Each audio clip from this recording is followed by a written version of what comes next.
Oke guys, melanjuti video saya kemarin yang akan mengganti Vario 125 volt, upgrade pengereman menjadi cakram. Di sini menggunakan VAT dari PCX 150 yang lokal. Jadi di sini udah ada pelek sama bannya nih, punya PCX K97 ya. Terus kemudian ini adalah disc brake-nya, saya beli secara online semua ini kecuali pelek sama ban. Nah ini dia untuk master remnya yang sebelah kiri ya, rem belakang. Terus kemudian ini selangnya 215 cm. Kemudian ini kalipernya ini KW nih, tapi ada tulisan isinnya. Ini saya beli di Shopee juga nih. Kemudian ini armnya, arm PCX K97 ini paling susah nih cari nih, ini beli second juga nih saya. Kemudian ini baut-bautnya untuk baut kaliper, dan ini untuk baut disc brake-nya. Oke, tinggal tunggu waktu, langsung kita garap. Oke guys, ini dia roda depan PCX ya. Di sini saya pakai 80/90 ring 14. Jadi ini roda belakang dia kemarin saya pakai buat roda depan. Ini kita coba pas-pasin dulu nih, pasnya semana. Ini sih motong bosnya ini, sepertinya dia lebih lebar.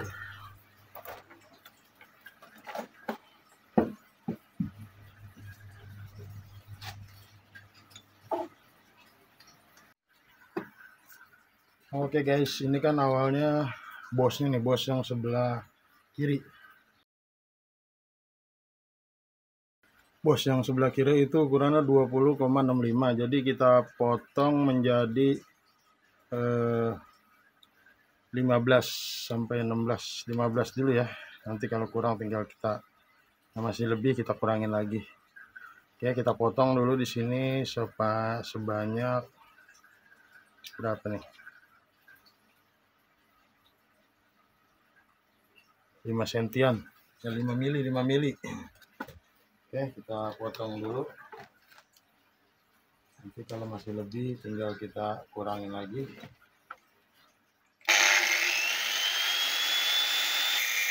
Oke, untuk bosnya ini kiri kanan saya samain, itu panjangnya jadi 15 mm. Jadi panjangnya itu 15 mm. Nanti dia akan center berada di tengah untuk rodanya. Jadi saya samakan aja kanan kiri, panjangnya itu 15 cm untuk bosnya. Karena di sini menggunakan cakram 220 dengan kaliper standar, maka kita harus mencari bracketnya untuk 220. Oke guys, ini dia udah dipasang nih, udah dipotong. Jadi di sini panjangnya itu 15 ya. Ini bosnya 13, 13. Terus yang di sini 15. Pas center kan.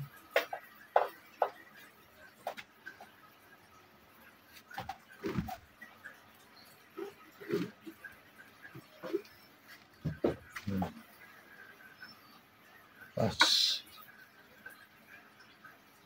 tengah dia. Ini belum bisa dipasang karena bracket ininya beda ya. Ini untuk ukuran standar, kita mau ganti yang PCX dia ukuran 220. Jadi ini ukuran diameter disc brake-nya ini 220 mili. Jadi kalau dipasang sini nggak nyampe deh, jauh kurang. Oke, jadi kita tunggu aja, sedang dibeli online soalnya. Buat teman-teman nih yang mau ganti bracket ini harus diperhatikan. Nah ini yang originalnya nih, aslinya. Tadi ada cendolan di sini nih, sedangkan yang ini nggak ada. Ini sepele tapi vital ini. Kalau nggak ada ininya, ini ada fungsinya buat nahan kanvas, nasi ujung kanvas ini. Kalau nggak ada stopper di sininya, ini bisa lewat nih kanvasnya. Bahaya ini. Jadi harus dibikinin stopper dulu di sini seperti cendolan seperti ini nih. Nanti kita las saja di sini dan kita bentuk seperti ini. Oke, jadi harus waspada ya.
Oke, penggantian roda depan beserta remnya sudah selesai. Lanjut kita pada roda belakang.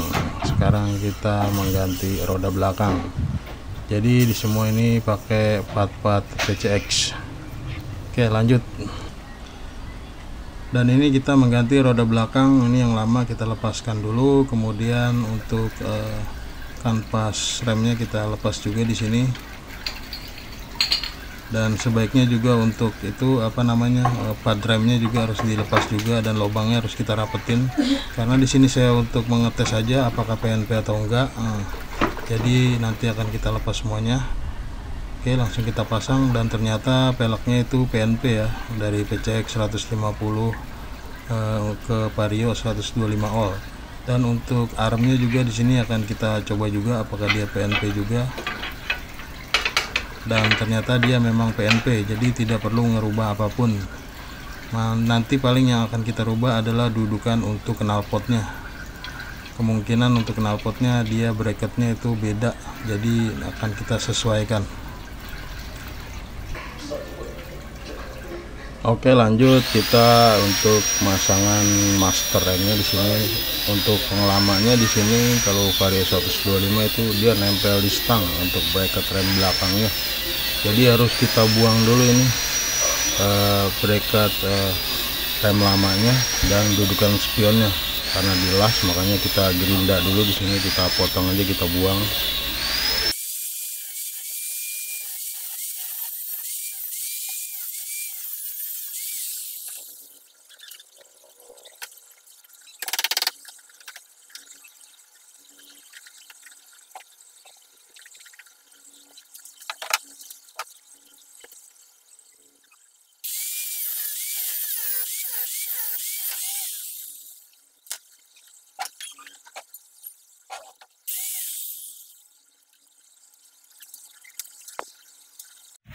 Guys, seperti ini dia, ini udah terpasang, tinggal kita pasang selangnya aja, kita isi minyak remnya, baru kita tes. Untuk bracket yang depan, dua lubang depan itu sudah pas, hanya yang harus digeser itu untuk yang belakang aja, ini satu nih, jadi harus agak lebih maju. Dan untuk leher ke knalpotnya juga itu harus dipotong karena dia agak mengkang ya. Sebenarnya sih kalau dari tukang las knalpot itu tidak perlu dipotong, mungkin dia bisa dibengkok-bengkokkan atau dipanasin ya.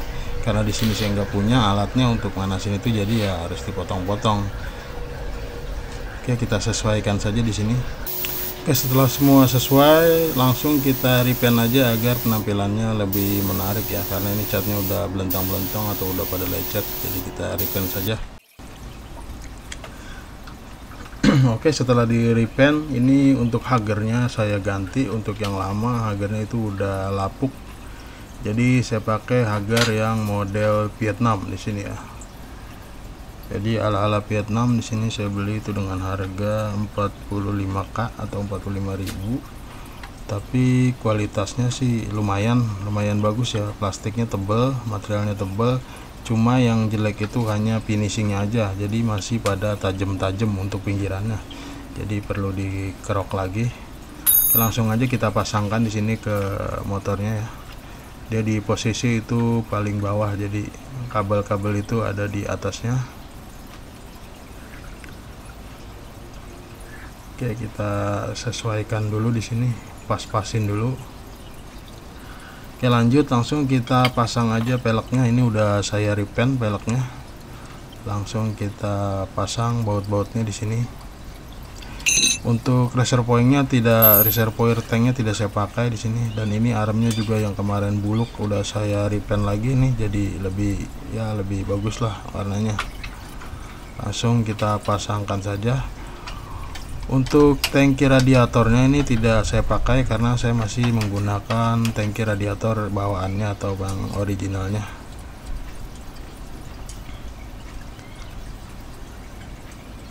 Oke, langsung aja kita pasang-pasang di sini untuk bautnya.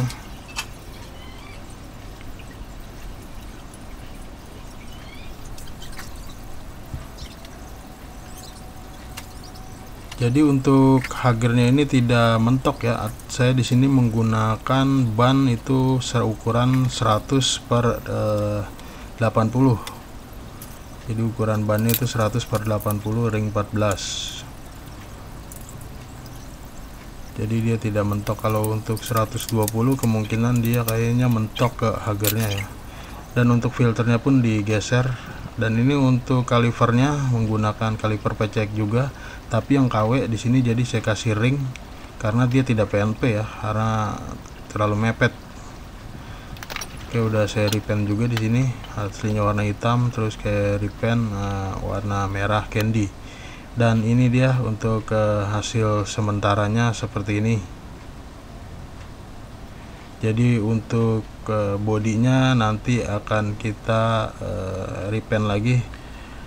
Oh iya, untuk hasil pengujian remnya ya, sebelum saya repaint kemarin itu udah saya pasang semua dan saya tes untuk remnya, dan hasilnya itu sangat jos sekali remnya. Rem belakangnya pun sangat pakem sekali ya. Jadi ketika menggunakan adapter itu saya rasa kurang presisi. Jadi lebih baik punya budget lebih diganti seperti ini aja daripada menggunakan adapter untuk membuat double disc. Oke, untuk video pengetesannya nanti akan saya tayangkan di akhir video. 3, 2, 1, go!